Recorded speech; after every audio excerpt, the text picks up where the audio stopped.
Sir మీరు 60-70s ఇలాంటి replacement చేసుకోవడం that's right. Yeah, that's right. I mean, 90% would fall into that category. But my question is, ఇప్పుడు అసలు 60-70s వరకు అసలు లైఫ్ ఎక్స్పెక్టెన్సీ ఉందంటారా?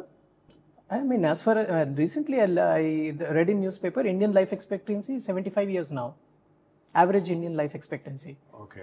మీరు అబ్రాడ్ తీసుకుంటే జపాన్ ఇక్కడ అంటే it's like 85-90 years is the average life expectancy. But Indian life expectancy has tremendously improved. At the time of independence, మన life expectancy was hardly 50 years. ఇప్పుడు థ్యాంక్స్ టు యూ గైస్, మీలాంటి వాళ్ళు Not just medical threatened, but awareness, I think. Right. It's more of the food habits. Of course, medical people are living longer. చాలా సార్లు మందులతో సహాయంతో బతికేస్తున్నారు ఇంకా. అంటే BP షుగర్లు బాగా పెరిగిపోయాయి కానీ but with the help of medicines we are able to prolong their life span. I remember Tanikella Bharani garu ఒక ఇంటర్వ్యూలో చెప్పారు, ఈ మధ్యన మన వాళ్ళకి బీపీ షుగర్లు శంకు చక్రాలు లాంటివి రెండు అవి లేకపోతే యువర్ లాకింగ్ ఇన్ సంథింగ్. టాబ్లెట్లు బఠానీలా వేసుకుంటున్నారు.